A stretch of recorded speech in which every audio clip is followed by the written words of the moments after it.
Chapter 35. It was the first time that a grave had opened in my road of life, and the gap it made in the smooth ground was wonderful. The figure of my sister in her chair by the kitchen fire haunted me night and day. That the place could possibly be without her was something my mind seemed unable to compass, and whereas she had seldom or never been in my thoughts of late, I had now the strangest ideas that she was coming towards me in the street, or that she would presently knock at the door. In my rooms, too, with which she had never been at all associated, there was at once the blankness of death and a perpetual suggestion of the sound of her voice or the turn of her face or figure, as if she were still alive and had been often there. Whatever my fortunes might have been, I could scarcely have recalled my sister with much tenderness, but I suppose there is a shock of regret which may exist without much tenderness. Under its influence, and perhaps to make up for the want of the softer feeling, I was seized with a violent indignation against the assailant from whom she had suffered so much, and I felt that on sufficient proof I could have revengefully pursued Orlick, or anyone else, to the last extremity. Having written to Joe, to offer him consolation, and to assure him that I would come to the funeral, I passed the intermediate days in the curious state of mind I have glanced at. I went down early in the morning, and alighted at the Blue Boar in good time to walk over to the forge. It was fine summer weather again, and, as I walked along, the times when I was a little helpless creature, and my sister did not spare me, vividly returned. But they returned with a gentle tone upon them that softened even the edge of Tickler. For now, the very breath of the beans and clover whispered to my heart that the day must come when it would be well for my memory that others walking in the sunshine should be softened as they thought of me.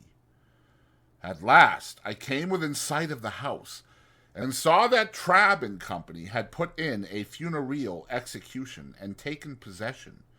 Two dismally absurd persons, each ostentatiously exhibiting a crutch done up in a black bandage, as if that instrument could possibly communicate any comfort to anybody, were posted at the front door, and in one of them I recognized a postboy discharged from the Boar for turning a young couple into a saw-pit on their bridal morning, in consequence of intoxication rendering it necessary for him to ride his horse clasped round the neck with both arms.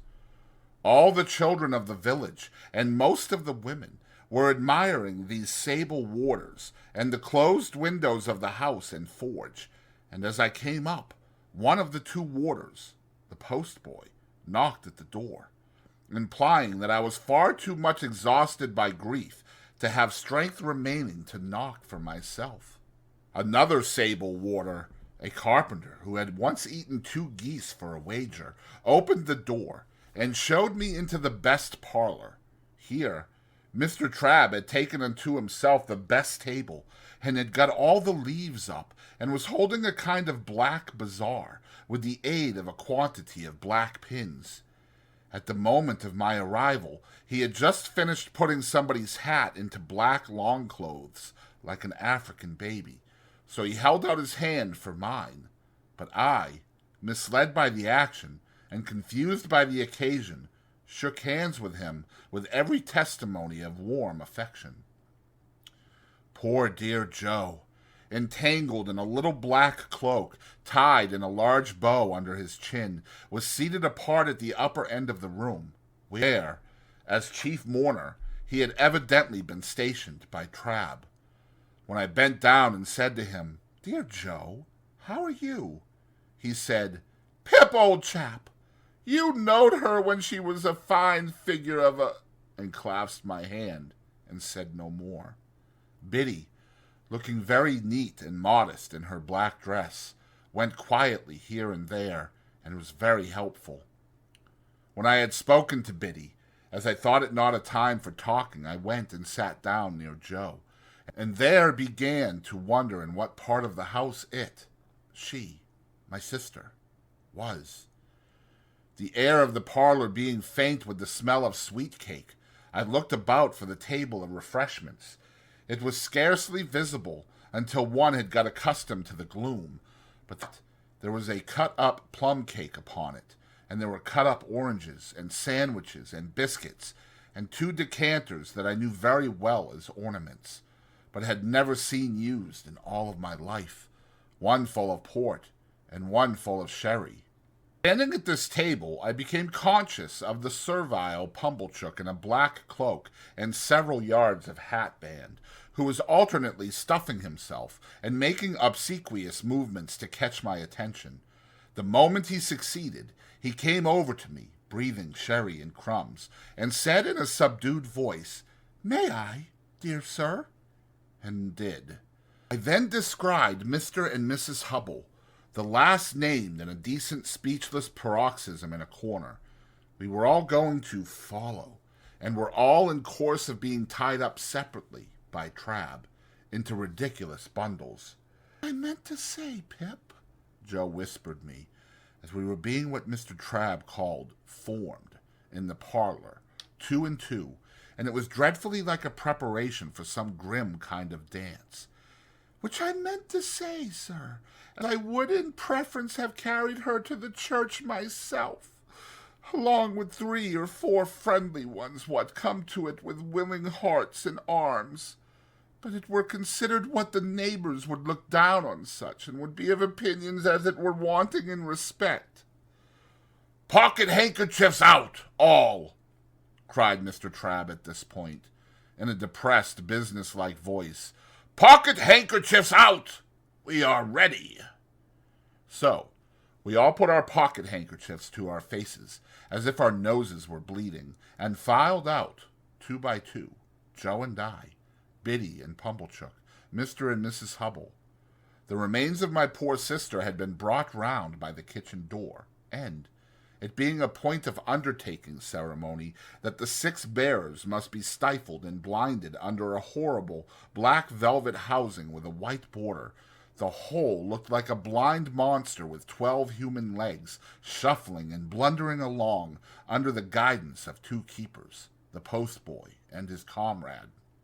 The neighborhood, however, highly approved of these arrangements, and we were much admired as we went through the village, the more youthful and vigorous part of the community making dashes now and then to cut us off, and lying in wait to intercept us at points of vantage. Such times the more exuberant among them called out in an excited manner on our emergence round some corner of expectancy, "Here they come! Here they are!" And we were all but cheered.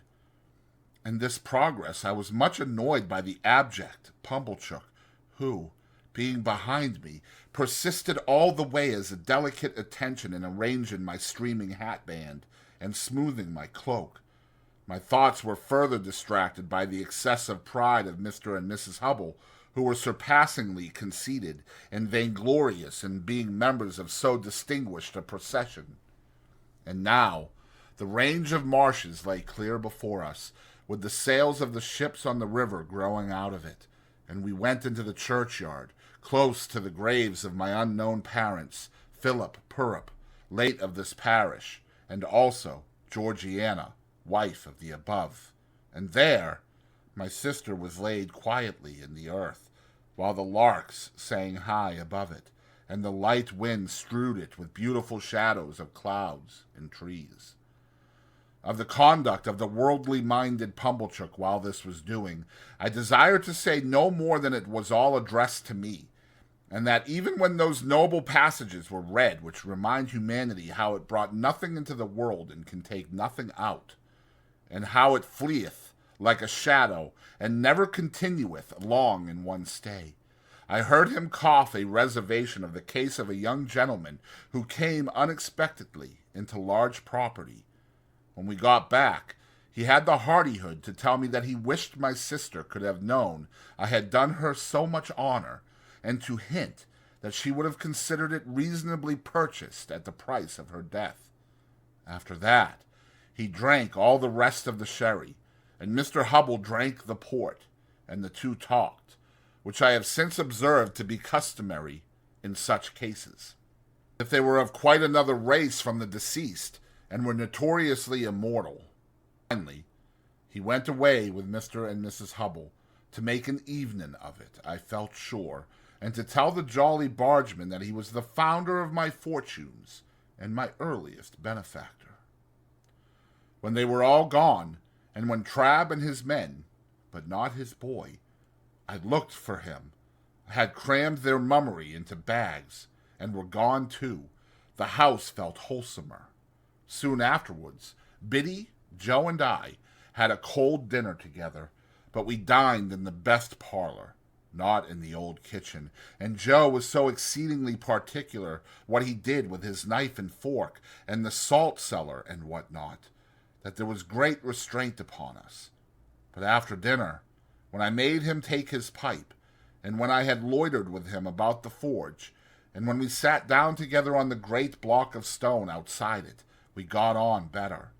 I noticed that after the funeral Joe changed his clothes so far as to make a compromise between his Sunday dress and his working dress, in which the dear fellow looked natural and like the man he was. He was very much pleased by my asking if I might sleep in my own little room, and I was pleased too, for I felt that I had done rather a great thing in making the request. When the shadows of evening were closing in, I took an opportunity of getting into the garden with Biddy for a little talk. "Biddy," said I think you might have written to me about these sad matters." "Do you, Mr. Pip?" said Biddy. "I should have written if I had thought that." "Don't suppose that I mean to be unkind, Biddy, when I say I consider that you ought to have thought that." "Do you, Mr. Pip?" She was so quiet, and had such an orderly, good, and pretty way with her, that I did not like the thought of making her cry again. After looking a little at her downcast eyes as she walked beside me, I gave up that point. "I suppose it will be difficult for you to remain here now, Biddy dear?" "Oh, I can't do so, Mr. Pip," said Biddy, in a tone of regret, but still of quiet conviction. "I have been speaking to Mrs. Hubble, and I am going to her tomorrow. I hope we shall be able to take some care of Mr. Gargery together until he settles down." "How are you going to live, Biddy? If you want any "How am I going to live?" repeated Biddy, striking in, with a momentary flush upon her face. "I'll tell you, Mr. Pip. I am going to try to get the place of mistress in the new school nearly finished here.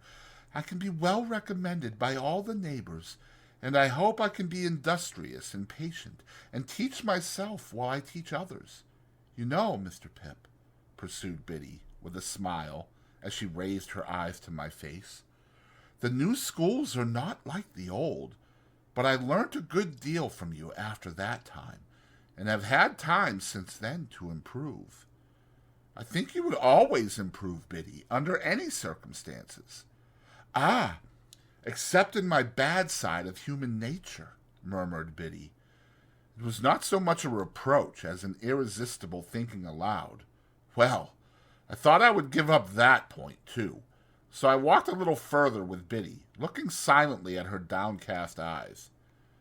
"I have not heard the particulars of my sister's death, Biddy."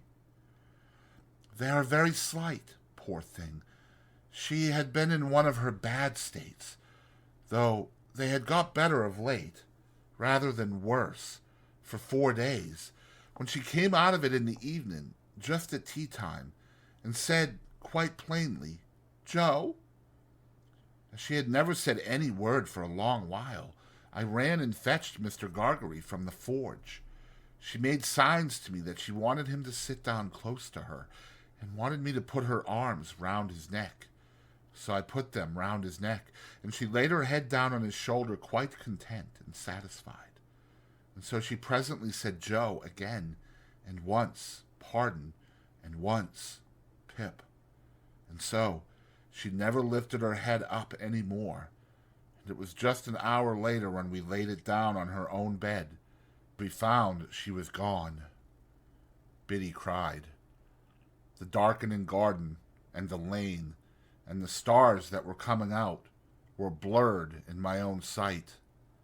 Nothing was ever discovered, Biddy? Nothing. Do you know what has become of Orlick? I should think from the color of his clothes that he is working in the quarries. Of course you have seen him, then? Why are you looking at that dark tree in the lane? I saw him there, on the night she died. That was not the last time either, Biddy. No, I have seen him there, since we have been walking here. It is of no use, said Biddy, laying her hand upon my arm as I was for running out. You know I would not deceive you. He was not there a minute, and he is gone. It revived my utmost indignation to find that she was still pursued by this fellow, and I felt inveterate against him. I told her so, and told her that I would spend any money or take any pains to drive him out of that country. By degrees she led me into more temperate talk, and she told me how Joe loved me, and how Joe never complained of anything. She didn't say of me she had no need. I knew what she meant, but ever did his duty in his way of life, with a strong hand, a quiet tongue, and a gentle heart. Indeed, it would be hard to say too much for him, said I. And Biddy, we must often speak of these things, for of course I shall be often down here now. I am not going to leave poor Joe alone. Biddy said never a single word. Biddy, don't you hear me? Yes, Mr. Pip. Not to mention your calling me Mr. Pip, which appears to me to be in bad taste, Biddy. What do you mean? What do I mean? Asked Biddy timidly. Biddy, said I, in a virtuously self-asserting manner, I must request to know what you mean by this. By this? Said Biddy. Now don't echo, I retorted. You used not to echo, Biddy. Used not? Said Biddy. Oh, Mr. Pip, used? Well, I rather thought I would give up that point, too. After another silent turn in the garden, I fell back on the main position. Biddy, said I made a remark respecting my coming down here often to see Joe, which you received with a marked silence. Have the goodness, Biddy, to tell me why. Are you quite sure, then, that you will come to see him often? Asked Biddy, stopping in the narrow garden walk and looking at me under the stars with a clear and honest eye. Oh, dear me, said I, as if I found myself compelled to give up Biddy in despair. This really is a very bad side of human nature. Don't say any more, if you please, Biddy. This shocks me very, very much. Which cogent reason I kept Biddy at a distance during supper, and when I went up to my own old little room, took as stately a leave of her as I could, in my murmuring soul, deem reconcilable with the churchyard in the event of the day, as often as I was restless in the night, and that was every quarter of an hour. I reflected what an unkindness, what an injury, what an injustice Biddy had done me. Early in the morning I was to go. Early in the morning I was out, and looking in, unseen, at one of the wooden windows of the forge. There I stood for minutes, looking at Joe, already at work with a glow of health and strength upon his face that made it show as if the bright sun of the life in store for him were shining on it. Goodbye, dear Joe. No, don't wipe it off. For God's sake, give me your blackened hand. I shall be down soon, and often. Never too soon, sir, said Joe, and never too often, Pip. Biddy was waiting for me at the kitchen door, with a mug of new milk and a crust of bread. Biddy, said I, when I gave her my hand at parting, I am not angry, but I am hurt. No, don't be hurt, she pleaded quite pathetically. Let only me be hurt, if I have been ungenerous. Once more the mists were rising as I walked away. If they disclosed to me, as I suspect they did, that I should not come back, and that Biddy was quite right, all I can say is, They were quite right, too.